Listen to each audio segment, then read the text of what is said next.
Hey everybody, welcome to Sex is Medicine. I am your host, Miss Devi Ward Erickson, here with you tonight for another exciting episode of Sex is Medicine, how we can use pleasure and mindfulness and passion and all of that goodness, sex, to enrich and activate every area of our life. I love exploring different aspects. Different aspects of sexuality. I'm very focused on Tantra and healing and the evolution of consciousness. And I love sharing with all of you and me, people who have different orientations and different views and different avenues to realization in their sexual self-awareness. So this evening, I am very, very excited to share a new guest with you, Jaki Griot. Is that how I say that, Jaki?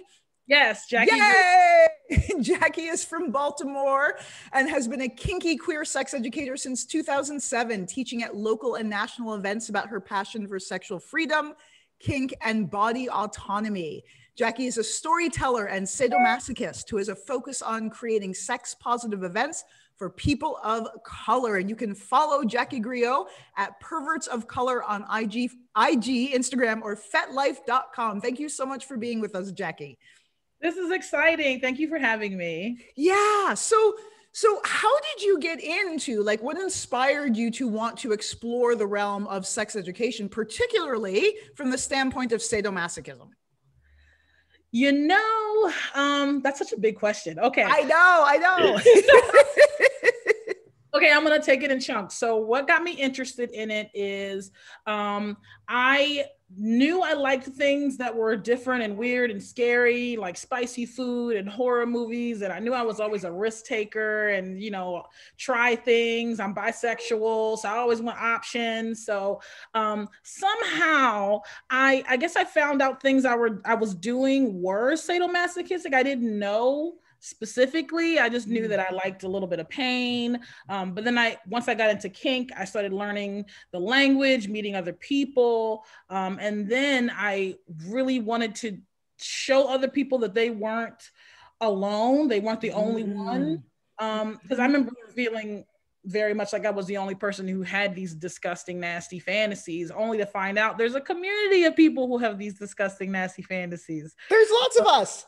There's a lot of people out there. So, so being a sex educator for me was more just talking to new Kinksters at first. You know, I started in Baltimore, doing events, hosting parties and munches. We call munches when you go to a bar or a restaurant or something, everyone just shows up at a certain time. So like Wednesdays or Saturdays, and you all come from a kink site or meetup.com. And so it's like it's a in-person. We're not doing that right now, obviously, but that's how I got started. So organizing events. And then a lot of times at those events, we would have little classes just to teach people how to be at a kink event. Like there's a social element to it that not everybody knows automatically. And then from that, it evolved into explaining play and kink to newer folks while I myself was learning. And then later on, I got invested in my leather family. This is the long, short answer of it. This is great. Thank you. We want all this detail. Okay, great. We're tracking you. Okay, great. So then I would say around 2006, I met my leather family. For perspective, that's Mistress Max Rules, that's Goddess Lakshmi, that's Mama Vi Johnson, that's Miss Jill Carter. I'm naming specific people because I think it's important to show that these were Black women who were very secure in their identities as either a masochist or a sadist. And they're all very clear about who they are. So I had this example of Black women who were sadomasochists. So I have a very specific understanding because my kink came from Black women. That's my whole leather family. Not everyone has that example, and I didn't just jump into them. I would say I had my own kink journey where I was, like I said, going to the munches. Then I started organizing munches. Then I started going to events locally and nationally. And then I just started meeting and talking to people. And eventually, I don't know if she adopted me or I adopted her, but me and Miss Max clicked. And so I say leather mom, meaning she became my mom in a lot of ways. I mean, I lived with her. So she taught me a lot about the finer understanding of sadomasochism and how it manifests through kink in life and relationships, and how to tell when it's beneficial and when it's harmful. I love that process that you're describing. So that mentorship and that relationship that you developed, and it sounds like it was an immersion experience. So like the old, the ancient way of learning was that it was like the mentor would take an apprentice under their wing, and you would live, breathe, eat, sleep, fuck, cry, the craft, right? And it's this immersive experience, and so much is communicated through that relationship that can't necessarily be communicated in a textbook or some kind of academic study. It's a real lived, embodied experience and learning process. Absolutely. And I will say that I can tell the difference between someone who's learned kink from Instagram and someone who's learned kink from a mentor. Yeah. Because the ways in which they talk about it, the reality and fantasy, like a fantasy is just an idea, right? So the internet is just ideas. So people put their ideas on the internet, and other people see them and assume that that idea is a real living construct. Construct to me would be several ideas together. Like, the idea of a car is just a blueprint. But a construct would be, you're getting parts together, you're putting things together, So just because you can create a blueprint does not mean you necessarily can build a car, drive a car, all of that, So, but kink, it starts as the fantasy, the blueprint. So a lot of people can make a blueprint, and they don't have the understanding of how to make a full-fledged fantasy into reality, because the kink is, to me, is building that reality of the fantasy. Well, yeah, one of the analogies I make is you can't learn yoga or dance from reading a book. You can learn about it, you can learn the theory, but the actual physical method needs to be transmitted in person by another human being. And whether you're watching it, in a video kind of thing on TV, they've got yoga videos, but the best method of transmission is body to body, person to person, live and in person, and having qualified instruction. So that's what I'm hearing you say. It's like, you can read about kink, but the actual you don't know kink. You can't grok kink unless you are being mentored and trained by someone who's walked the path. Absolutely. And if you want to take it in a spiritual way, when people talk about God, they say God is the word is God. You talk about being a storyteller, it's about transmitting words. Storytelling was the original art form, right? Mm-hmm. So until you learn a thing, you hear the word being spoken from someone who has the knowledge of it, it's not going to hit the same as you hearing something from someone who's just repeating, like mimicking, like parrots. Yes. It doesn't land the same. Exactly. So the lineage people talk about, like families or things like that, it's really like this person had the knowledge, they transmitted it to this person. If they didn't have the knowledge, you can gain it from your own experiences, which is a much more messy and very tactile and rough and tumble way to learn everything. Like you're gonna make a lot more mistakes versus if someone who's had experience, knowledge, time, and has energy and devoted in you, because like a teacher has to teach you how to flog. Like I can take a flog class, but I got a bad shoulder. How are you going to teach me how to flog? Somebody can flog with one arm, somebody can flog, there's lots of different ways. So the technique is important, but it also has to be like an education that's tailored to you. Yes. Person specific. It's a transmission. Mm-hmm. That's what we call it in Tantra. It's a transmission from teacher to student. And it doesn't, like, words are the vehicle, but it's also energetic. It's also conceptual. And it's also something that happens with your body as well. And the way we're wired as human beings is to receive all of that information on all of those levels, whether we're consciously aware of it or not. Absolutely. So I would say I started kink just doing things that turned me on. And then I met a teacher, and my teacher taught me how to think differently about the things I like. Even if I learned it without her, I might not have known how to deal with my emotions that come up because of it.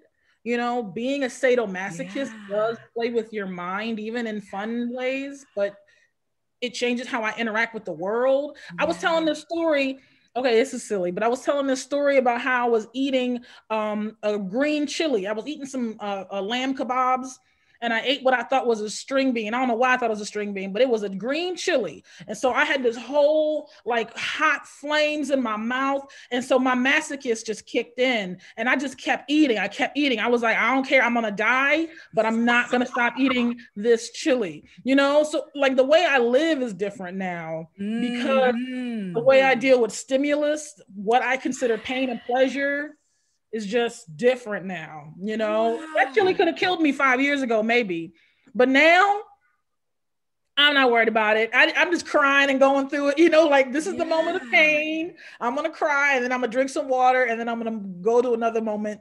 Like each moment is different. That was a moment of pain. I mean, that to me speaks so strongly of a level of spiritual realization, quite frankly, because it's non-attachment to the experience, and it's being able to relax and be present and rest regardless of what's happening, you know, externally to the body and outer. So it sounds like through your practice, you've cultivated that ability. Like if there's pain, it's like, okay, I'm just going to be here. I'm going to relax into it. I'm going to be present with it without pushing it away or clinging to it, just allowing it to arise. And then the next thing arises. And that's freedom. Mm-hmm. Yeah. I always, so when I talk about the process of pain, I just want to make sure I talk about this because this really helps me personally, emotionally, spiritually, physically, any kind of pain I'm dealing with. There's like it's a spectrum, but there's like two basic ways I think of it. So, you know, let's say for instance, somebody spanking me, right? I can either go external out of my body, sort of way of dealing with it. Like I can rise above my own body. I leave my body and I disassociate. Yes. I can observe what's happening as a disassociated state. And so I'm not saying one is better than the other. They're just opposites, right? So in a disassociated state, I find that I can sometimes take more pain than normal because I'm not there. I'm an observer. You know, I'm watching it happen and I can go, oh, that's going to hurt. That you know, I can really just, you know, and some people do this when they masturbate. Like if you masturbate and you imagine other people instead of imagining yourself in it, you know, you're imagining not in it. Right. Yes. So that's one of the ways I can disassociate. And so the downside of that is when I come back, it's like, boom, like it's a crash. Like you just, you know, sugar drops. I usually have a harder drop because I wasn't there when it happened, but now I come back to my body and everything hurts. So I'm going to feel all of that at the same time. So it's almost like you feel the pain after, you know, the residue. Which can sometimes hurt more or less depending on what happened. Right. So you do something really wild and you come back later. I've done some scenes where I was like, holy shit, because, excuse me, language. No, you can cuss on my show all the time. I wouldn't be doing the show if we couldn't cuss on it. Okay, good, because I'm like, well, you got to bleep me out. But but you know, afterwards, the after pain, like if it's like a tattoo or a piercing or a brand, you know, or some sort of those kinds of pains can hurt more later. Yes. So disassociating isn't always the best for that. And so the other side of it is staying in the moment, specifically staying in the moment. Like this moment sucks. The next moment sucks. One of the moments coming won't. So I'm just going to wait for that one. So it's like you're in the moment, but you're waiting for the moment when it's different. Yeah. And that really hurts in the moment, but it does hurt less as you heal afterwards. Like your afterwards process is usually less sharp. Yeah. Because you felt it already. You don't have to feel it twice. See, that makes so much sense. One of the things that I started doing many, many years ago when I first learned Reiki is, and this is a silly example, but it's what's clicking for me now, is like, if I like stub my toe or hit my funny bone in the past, it's like you just kind of try and push it away and keep going. But what I would do, what I've done for the last 20 years, is when something like that happens, I pause and I put my hand, and I just put my hand and I just feel it. And it's like this, whoa, like it's so intense. It's like a 10 on a scale, pain scale, right? And just breathe into it and be fully present. But then it starts to ease and ebb and then dissolve. And then like the healing process is much quicker. That's what I've noticed, is that when I'm fully present for all of the pain and I allow my cells to absorb it, that the healing process, that my body catalyzes the healing process much more quickly. So that's very interesting. So something I want to drill down into, though, just for our listeners, so that they have a clear understanding. What is sadomasochism? Oh, okay. So, you know, the term, I'm going to put it to mean, because there's a lot of ways I can put it, but I guess for myself, it's the realization that my nerve endings don't determine whether something is pain or pleasure. Wow. So I've had orgasms that hurt. I've had, you know, painful things that felt wonderful. And really, it was the context and the person doing it and this recipe of what was happening. You know, if the right person spanks you, look, if Idris Elba spanks me, that's going to feel great. Okay. You know, because it's the context. If your creepy uncle spanks me, that doesn't feel as good because I don't like your uncle, you know, like it's relevant to a lot of different pieces. So we can talk about where the term came from. It's got a long history and some of that stuff is problematic, but I really just try to look at it as, how do I want to interpret this stimulation? When I'm really upset, sometimes I have to flip it. Like, what is the good part about this? What's the part that I like? Or I'll try to keep hold of one part of the situation that brings me, you know, a sexy feeling, even if the other part of it isn't feel as sexy. Or sometimes it's my motivation. If it's like a power exchange and you're sexy dom mistress lady and I want to just prove to you how sexy you are, I might take a lot more pain than I would in another context because I have a reason. I have, you know, I'm excited about it. So it's a recipe that you build, and so it's all in your brain, right? Your funny bone, I'm sure in your life you've hurt yourself harder than that and liked it. You know, you fall down roller skating, whatever it was, had a ball, wasn't worried about it, found it pleasurable even, you know. And then the other side of a sadomasochist would be somebody who finds something sexual in a stimulation, in some type of stimulation that normally isn't sexualized.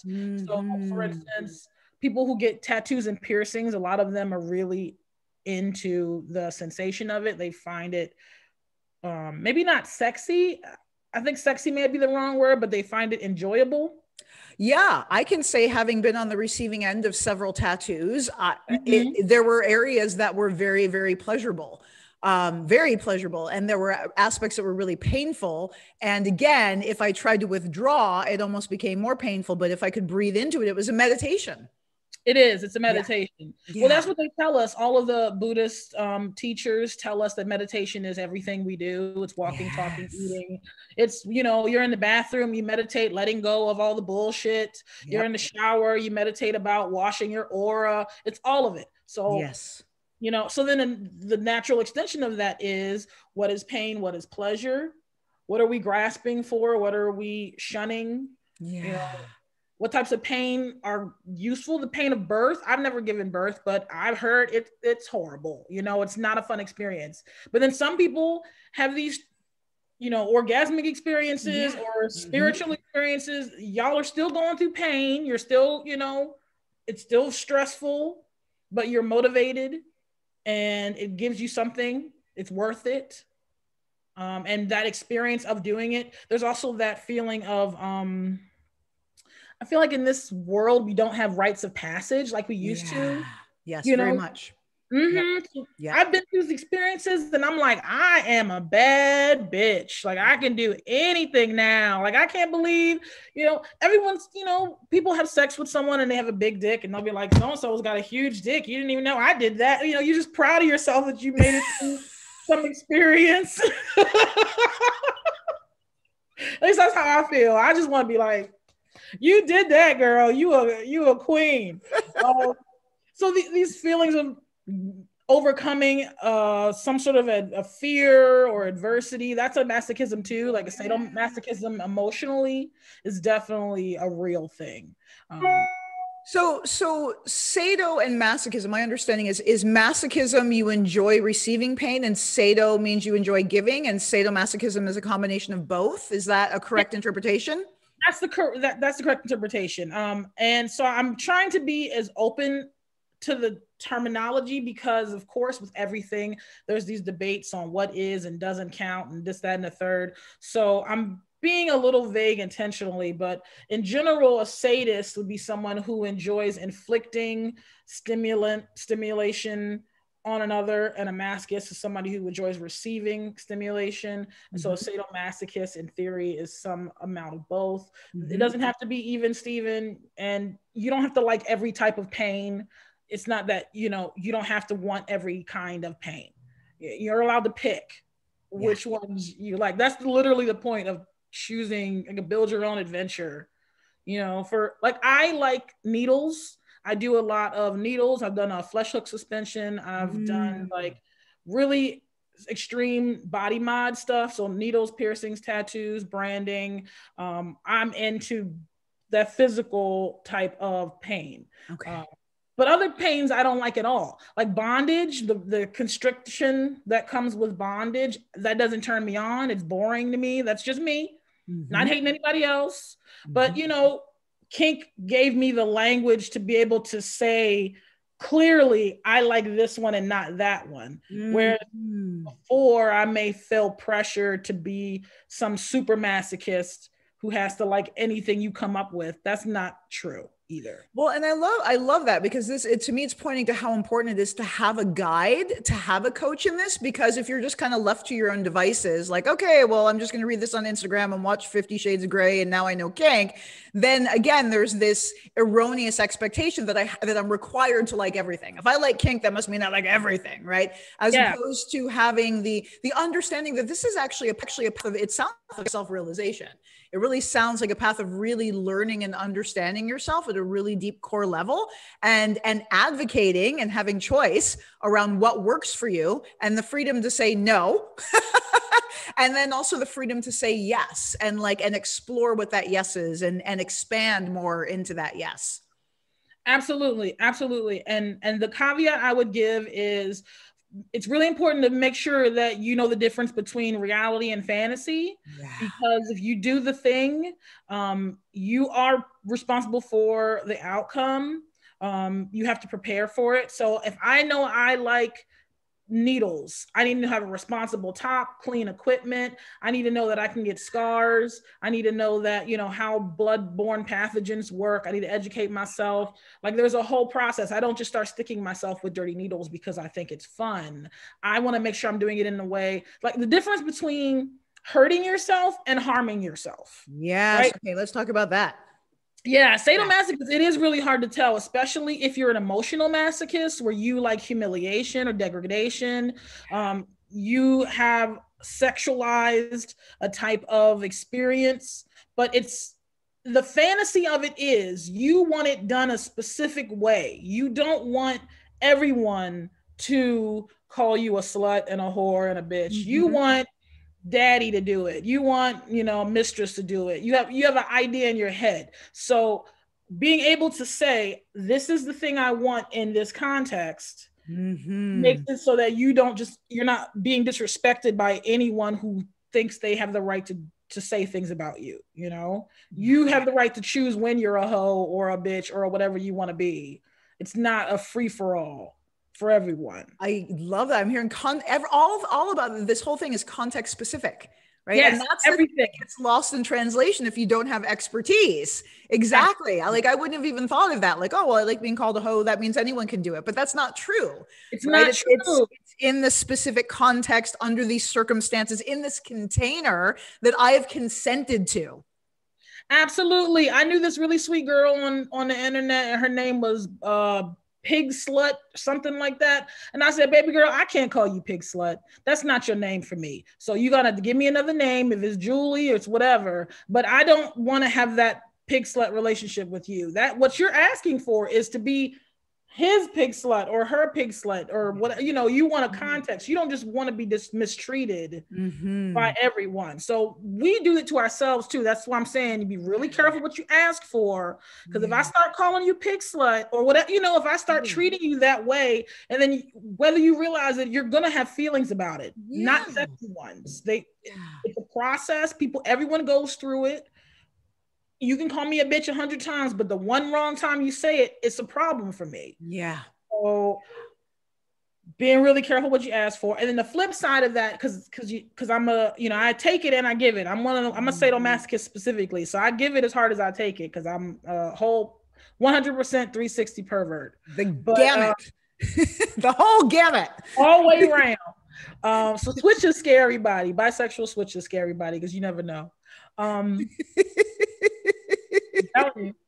But on the flip side, as a person doing this, right? So I love being the bad guy in fun ways. Like, we can have all kinds of weird fantasies. We can do stuff I won't even talk about. I like a creative, sexy game. So it's a mental thing for me.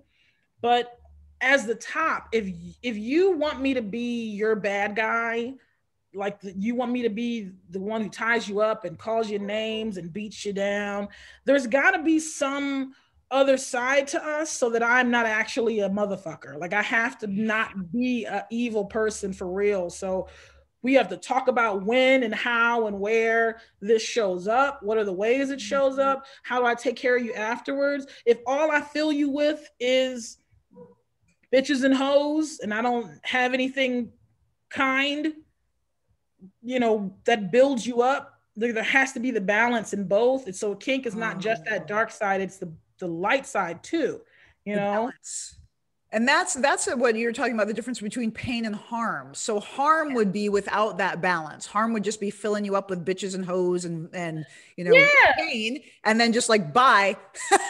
Like, no, that's just it. That's all you're left with. So that difference between causing pain, agreed to pain, versus harm, which has not been consented to.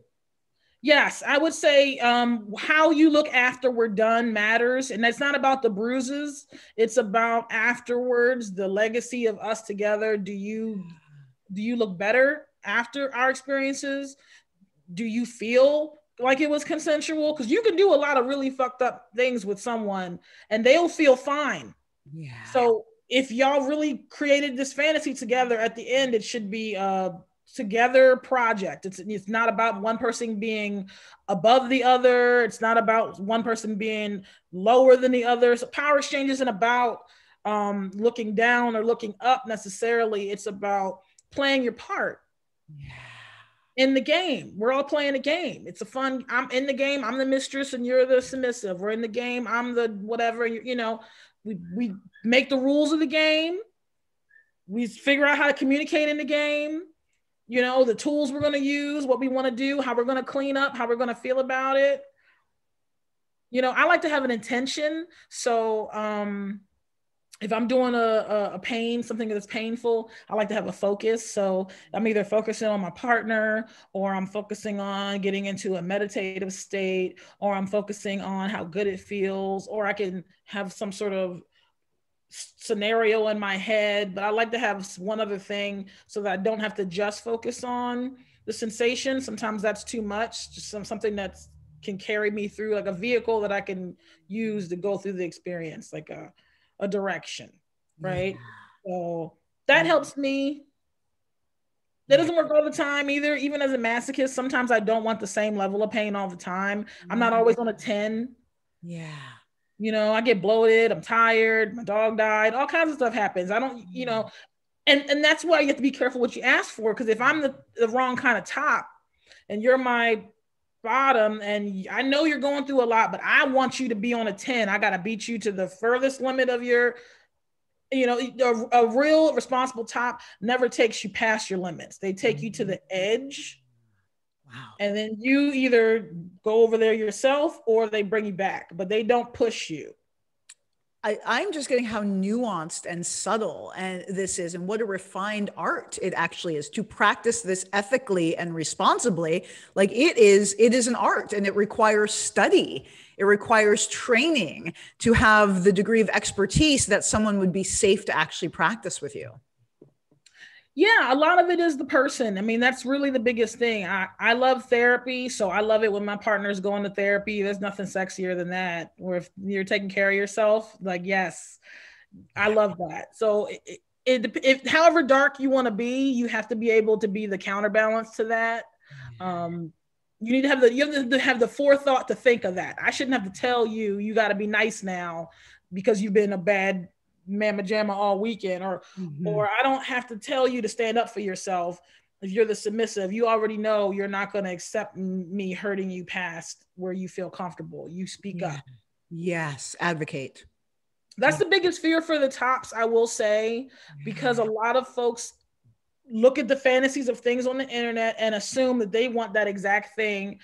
I've even had experiences where I gave someone exactly what they told me they wanted, and then they were mad at me because it brought up stuff they weren't ready to deal with. Yeah. This happened a lot with like bisexual men. I had a thing with where I'm really into strap-on play. So they would say they want strap-on play. We'd have strap-on play. And the whole experience was great till, you know, after the aftercare, when it really kicked in that's what happened, that's what they like now. And it's like, that's why I need people to go to therapy so you can work through that. You shouldn't have to work through that with me right afterwards because you couldn't handle what you asked for. Yeah, self-responsibility. Yeah. Absolutely. And so that brings me to a point. So what is the relationship between sadomasochism and trauma? I think sexualizing trauma is a thing that I learned how to do. I'll speak only for myself because I don't want to make assumptions about all sadomasochists because not everyone is this way. Yes. I just want to be very clear for myself. Sexualizing trauma was a way to reclaim it. Yes. You know? So what, if you feel comfortable drilling down into that a little bit, I have a little bit of a vague understanding, but if you're comfortable talking about like, what would that look like, sexualizing trauma? I always knew I had a large capacity to take pain because of emotional and some, you know, sports and things like that. So emotionally, I knew I could handle heartbreak, and physically, I knew I was a strong person. So I knew I could do it, right? And then it seemed that it was happening in my life anyway. It was just the traumas were happening around me, and I also hadn't resolved some of my own situations. I'm not trying to be intentionally vague. No. It's mostly like I'm an abuse survivor. I don't necessarily want to do the details, but the point being is like I had to work through how I felt about my body, my genitals, my sexuality, my gender, all of that, right? Yes, thank you. So after knowing I had those experiences, being able to recognize those experiences as abuse, then I also had a thing a lot of survivors have where their abuse comes up when they think about sex or when they masturbate. Like you just think about your abuse. And it was really traumatic for me. So I've always had a very rich imagination. And so I had to repopulate the people in the story. So then it did, like when it's happening to me, when it's a flashback, I'm first person. It's like a video game. It's a memory, it's a replay. But if I can be an observer of my fantasy or of what's happening, then it gives me a level of detachment so that I can change the players on the field. So I literally changed the players on the field. So the same things that used to come up, I was like, well, instead of me, now this is sexy person that I made up and sexy person that I made up number 2. So then I could watch them do the things and it didn't feel like it was happening to me. And so because I made a new context with new people, I felt comfortable to be like, well, that part is hot and that part is hot. And I know why I like it when they do it. And I know why I didn't like it that time was because of the context of how it happened. Exactly. Yes. And so it sounds like the ability to revision it is a reclamation. Yes. Yeah. And I love that. It was not easy. Yeah. So I'm not trying to this is something, it's like I'm a spiritual person. So I put time aside to just visualize things that are important to me. I'm really big into visualizing. And so I set aside a time to visualize, to masturbate, and to see what came up. What images came up, and I wrote them down, and then I specifically revisualized those images with different folks. Yeah. Because that was for me. No one told me to do that. I just wanted to see it again because I needed to know if it was the activity also that bothered me, and I needed to be able to see that. Yeah. So you studied it.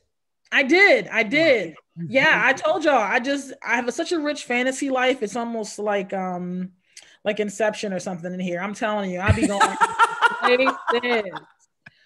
But I think it was really freeing to do that because the religious background I came from was very strict Christian. And one of the things that stuck with me is you can sin even in your mind, right? If you think of a thing, it's just as bad as doing a thing, which I never, ever understood because that doesn't even fucked up. Doesn't even make sense. It doesn't even make sense. So literally, I remember being so terrified as a child because of things in my mind, but things come up, video games, advertising, all type of stuff come up. Yes, exactly. All kinds of stuff come up. And that's another thing too. Kink has taught me that everything in your mind is not yours. Good. Yes. Right. Every idea is not a plan.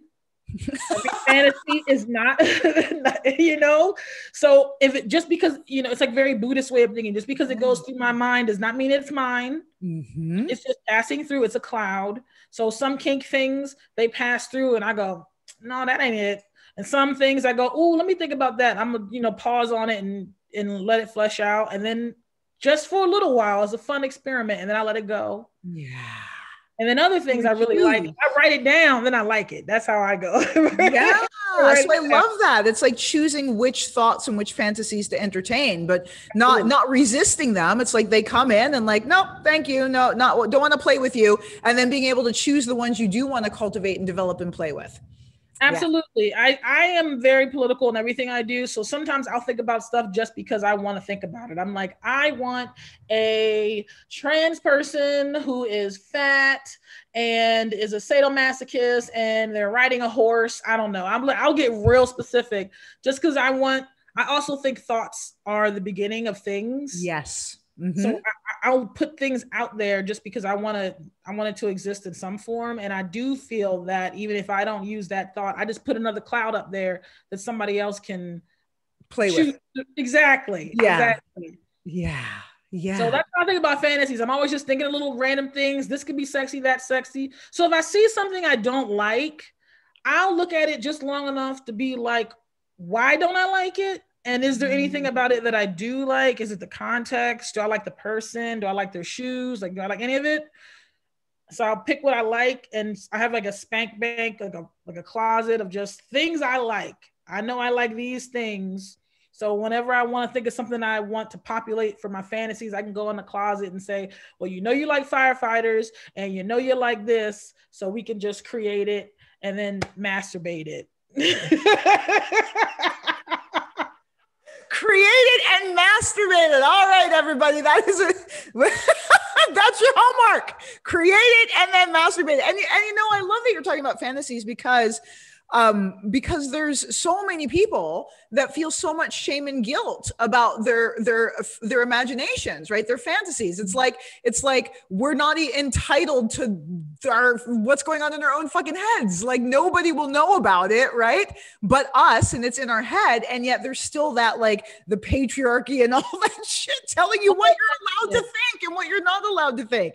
So I love that we're talking about this, like you said, to giving people freedom, or supporting people in having freedom to just explore and play with your own mind. Absolutely. Absolutely. It's 100% important for kink, because if you don't know what you like, you're just going at the stereotypes of what other people like. Yes, what other people like. Exactly. Yes. And so, okay, so in my head, I have a dark corner. In my dark corner are all the things that I am never, ever, ever, ever going to do, but I like to think about. Yeah. And, you know, everybody's corner is different. Some people, it could be real simple. Like maybe they like to think about food play, but they don't want to waste anything. So they're never going to do it. I don't know, whatever. But so, you know, you have to be able to view your thoughts. Some thoughts you cultivate just for your own personal entertainment, but they live in a space in your head that is there's a no zone. Like these things are not going to happen outside. I don't want to recreate them in real life. You know, I love horror movies. I'm not going to kill anyone. Yeah, you know, but I might do a really weird blood scene with a whole bunch of needles, and it could look like all kinds of stuff. But I know in my heart that everyone's going to live, and we're going to clean this up, and we're going to have something to eat afterwards. It's going to be great. You know? Exactly. You can be the fucked up person that you want to be in the space of your mind. You just have to be equally as diligent about not being that person anywhere else outside of the context of fantasy.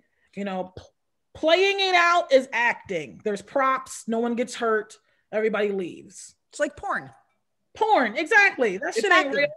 Yeah, it's, you know, Days of Our Lives. That shit ain't real. I can still watch it every day. I can be all invested in the evil twin sideline, you know, all of it. It's my guilty pleasure. So yeah, some of the things that I think I don't necessarily share with everyone because they're my little secrets and I'm allowed to have them. But how I treat people should not reflect the darkest corners of my mind.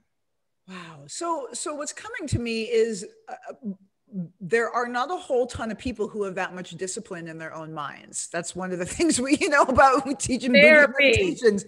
Oh, so therapy. Okay, so this is a result of you investing in your own healing and growth, being able to compartmentalize, being able to rest without judgment, to allow, and to know what is appropriate and inappropriate. And I just love that distinction that you've made throughout is context specific, and then also the difference of pain and harm.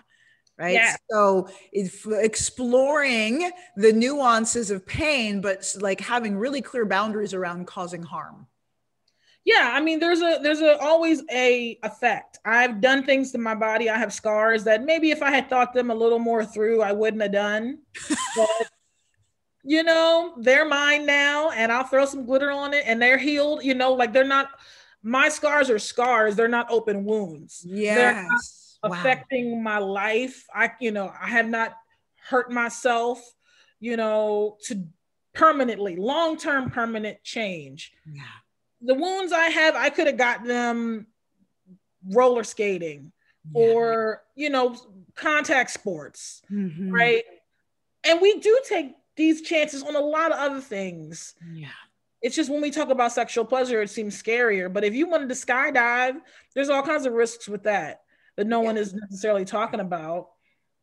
Yeah. So, and do you think that one of the reasons why it's so taboo to talk about this in the context of sexuality is because of the lack of education around sexuality, the shame and the religious conditioning, all of that teaches us to fear our sexuality as opposed to embrace it and explore it?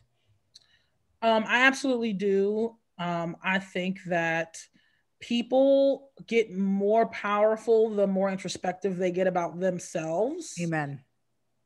And thinking about strong women, I'll just say specifically, who aren't scared of pain, can choose pleasure at any time with any stimulation, who have their own internal driven motivations. That's terrifying. Yeah. It's witchcraft. Literally, not even that long ago, this conversation, I would be on a stake somewhere. Exactly. Yes. They can't burn us anymore. That's what I say. I'm like, they can't burn us anymore.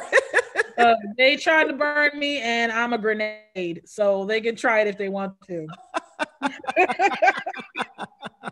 And that's what makes us scary and dangerous is how can you hurt somebody who's not scared of being hurt? Yeah. How can you put fear in somebody who walks towards fear? Yeah. How can you, intimidate somebody who might be intrigued?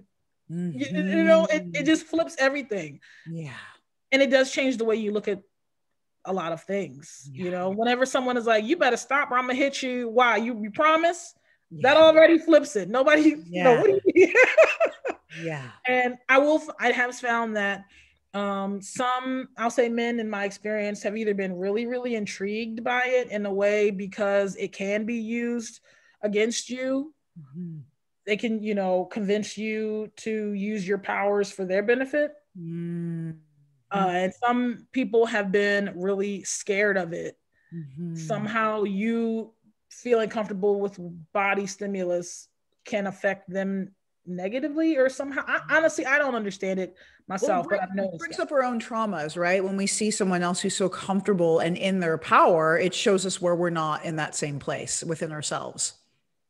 Yeah, absolutely. And I would say a lot of the strong, I talk about women specifically a lot because they've just been my example. I'm so blessed that I have so many Black women in my life, and almost all of them are survivors of something. Yeah. And almost all of them can, take a punch or hold it down or something, just some sort of like strength to it, which is like the downside as well as the positive because people begin to expect that of you. But at the same time, I've always admired it. I've always tried to emulate it. I want it around me. And I'm not intimidated by other people who are big and scary. I want big, scary friends, please. But a lot of people are intimidated by it. A lot of people don't feel comfortable if they feel you aren't timid about the way you live. Yeah. Well, yeah, exactly. That's like the social agreement, right? Is to just kind of hide and keep it in the closet. I remember when I was exploring, doing research in the swingers communities and how many very high level, very visible people would be at these parties. And you have to sign like non-disclosures and contracts and all that. And because if people knew that they like to have sex with more than one person, that they would lose their jobs. And I remember thinking, oh my God, like this is this society that we've created, right? Or that we live in, or maybe we didn't create it, that's been created for us and we were born into. But the fact that people can't fuck who they want to openly, and then you have to sign a fucking non-disclosure or you'll lose your job. It's true. I worked at a sex store many times, and you'd be surprised who comes in and out of those stores, and they have to walk in like they're ashamed. Yeah. Everybody in here is buying a dildo. What is the problem? I'm selling you a dildo. What's the problem? But the fact that somebody could see something, say something, it always used to irritate me. I never fully understood it. Yeah. That mindset. Yeah, it's a social contract, and it's unwell. It's toxic, and that's why I think the work that you're doing specifically is so healing and bringing so much consciousness to this realm that that would remain in the shadows and hidden, but the light that you bring to it is really beautiful. Well, I really appreciate that, and I learned from my leather family. They were my examples. And so I really just try to pass that on. Amen. I really remember feeling alone for a lot of this in the beginning. I felt I was the only one.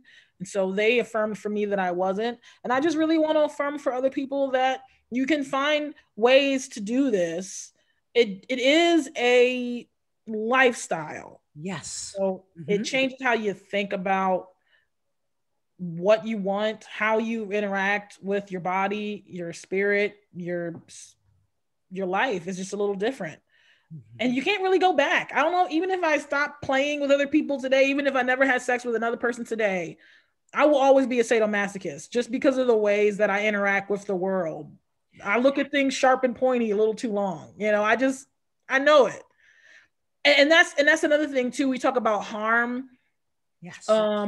Doing whatever you're doing that's a harm or a harmful thing, knowing if you personally have the skills to do it versus finding someone who does. Yes. So for instance, cutting would be harmful because most of the time they're not, you know, the items aren't clean. It's done in a way of hurting yourself in a shameful, usually there's guilt or shame attached to cutting that is not about joy and pleasure and orgasm. No. It's about feeling numb and trying to feel pain to understand pain. So as a sadomasochist, I understand being numb and trying to feel pain. But if I'm doing it from a place where when I'm done, I feel worse than I started, then that's when it's not kink anymore. Yes. So that's a beautiful distinction. Yeah. Because I played with needles at home, and I've had blood and things that other people could see and be really worried about me. But when I was done, I felt better. I enjoyed it. The sensation of it turned me on. I cleaned it. And I've been to many classes about safe ways to handle needles. So it's not my first time.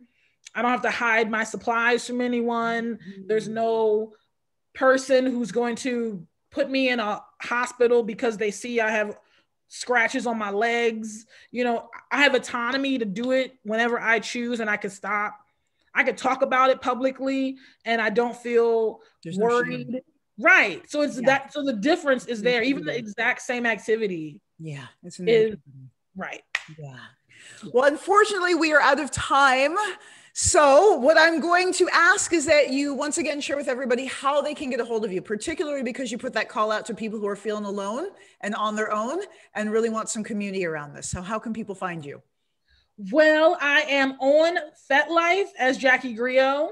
I am also on Instagram as Jaki Griot and Perverts of Color. Perverts of Color is a project I started for people of color into kink who want to find other people like them. So if you're brown and you're down and you're feeling alone, come find me on Instagram under Perverts of Color. I love it. I love it. And we will put all of your contact info underneath this video and on our blog. Thank you so much, Jaki. It's been beautiful to spend time with you.